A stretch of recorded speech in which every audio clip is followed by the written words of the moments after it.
Hey guys, today I want to point out a contrast of Jesus' reaction to two distinctly different behaviors. And in Matthew chapter 8, famously, we see Jesus come off the mountain. Large crowds are following him.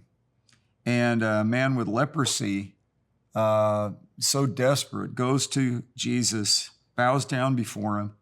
He said, "Lord, if you are willing, you can make me clean." So apparently there's a lot in this. He had been watching Jesus and observed that he was healing the sick. Maybe even saw other lepers healed. And so he wanted to know, hey, in case it's your will to heal me, would you please make me clean? Would you restore me? And I love this verse 3. Jesus stretched out his hand and touched him, touched an untouchable. It's very telling, saying, "I am willing, be cleansed." Now, some people would say that's a one-off, but Jesus healed all manner of sickness and disease. And in this context, you then see, first of all, an outcast approach Jesus, which was illegal by the Hebrew laws. And Jesus, who came not to ignore the law, but to fulfill it, healed. He healed on the Sabbath and caught flack for it by the religious people. So then it just is such a blessing, that to see this man of such low circumstance experience breakthrough. And I don't know whatever you're facing, but I believe in the Jesus that stretches his hand and touches that situation and says, "I am willing." And then it goes down here, and there, a centurion, a Gentile, a non-Jew, not somebody under their covenant,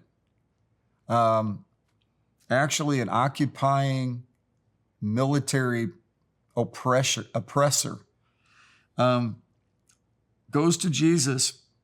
Actually, the people hear that he has a servant that's lying paralyzed at home, and he's fearfully tormented. And Jesus says, "I'll come and heal him. I will come and heal him." Look at the similarity. He says, "I am willing, be cleansed. I will come and heal him." Look how prone Jesus is toward the desperation of others and how he, sent by the Father to do God's will, is willing. I'm saying this because I had an experience at the hospital this week I want to show a contrast of. And the centurion said, "Lord, I'm really not worthy for you to even come into my home. But just say the word and my servant will be healed." And then in verse 10, Jesus, when he heard this, he marveled. The title of today is Jesus marveled. He marveled. He was astonished. He was fascinated. In this Greek word, he was like, wow, look at this faith. He says, he turned to those following him and he said, "Truly I say to you, I have not found such great faith with anyone in Israel." Great faith. What was the faith? Man, if you just speak the word, my servant will be healed. Now, that pleased the Lord to the point and gratified his heart to where he was marveled. It was like, wow. Then Mark chapter 6, by contrast,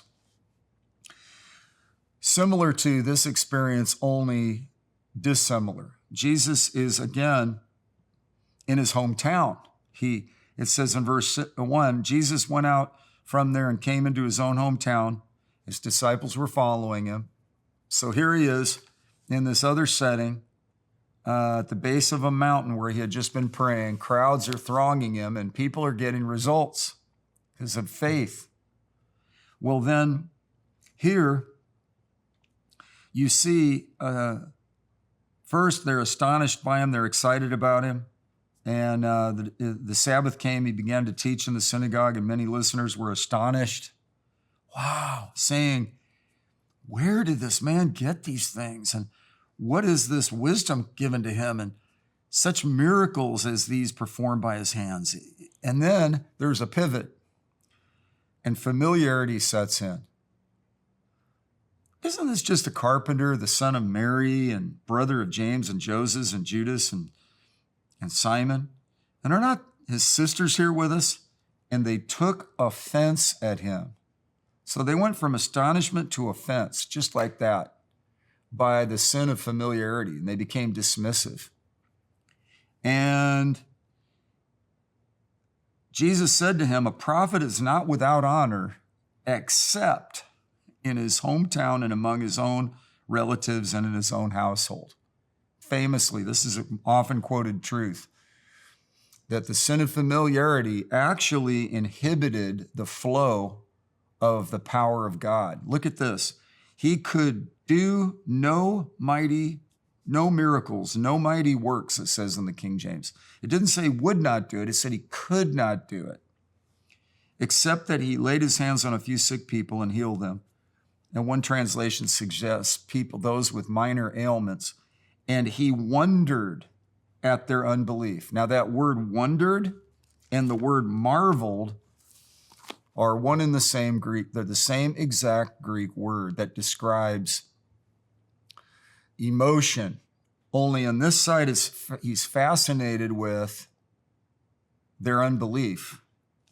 In this case with the centurion, he's fascinated with his faith. Which one do you want Jesus to marvel at in your life and in your case? Now, I was on a hospital visit, and there was a guy that had a roommate. There were 2-bed room, and one guy's by a window. We prayed for the guy by the window. He'd been there for a while, and the next time we came, he started getting really dismissive of praying the prayer of faith. And I noticed, like my wife said, it changed how we prayed for him. He was in a situation, and just by, this dismissiveness and this familiarity and this downplaying of this approach, we couldn't do any miracles there. So I'll say to you today, which feature of emotion do you want Jesus to have toward your life?